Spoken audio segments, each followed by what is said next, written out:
WNBA Summer League, and Amy is here. You're currently working for the Miami Heat. Let's call it for what it is, because you're working literally right now over the course of Summer League, over the entire stretch.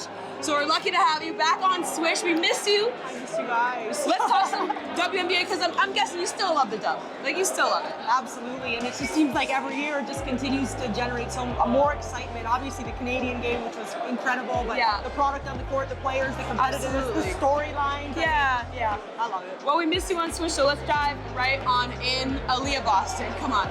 We just got to talk about her, right? That's all I need to say. Aaliyah Boston, how impressive is she? Yeah, I mean, I don't even think the race is much of a race at this point. No. I mean, and I don't say that lightly. I'm the type of person that does like to wait, give some rookies the opportunity to grow, but I mean, she's been incredibly dominant.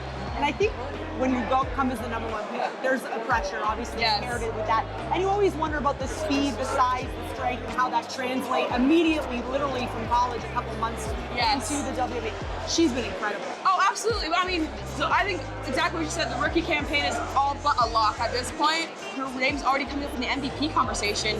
It also makes Candace Parker that much more of like one of the best players in the league, because she was able to do that in her rookie campaign and get the MVP at the same time. And look where she is now, right? Like, winning championships, and potentially maybe you're gonna see another one. Let's get into super teams. Yeah. Because Vegas Aces and the Liberty, you know, we saw from the jump, the offseason, all the transactions that have happened.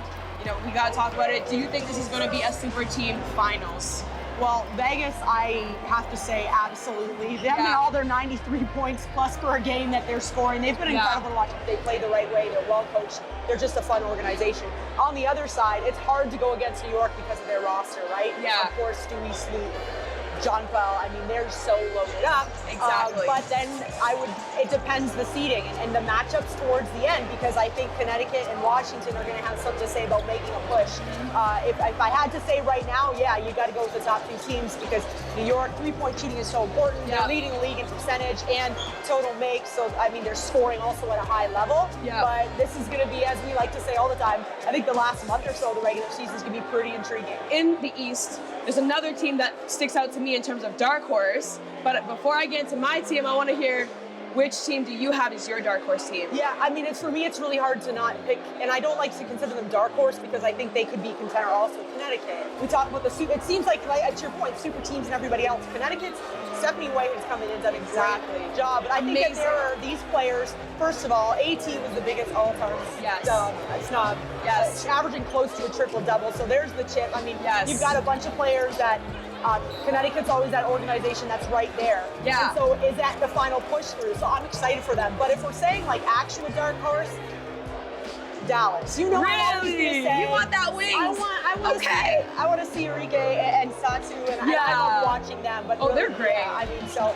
again, I get really excited when you're over halfway through the season now. Exactly. The standings are pretty tight. The playoff run is going to be pretty awesome. Satu's definitely having an incredible season. I'm glad you mentioned her. I just don't think the Connecticut Sun get the love and respect that they deserve, considering that they are in the East. They have an amazing record. You know, Brianna's playing well.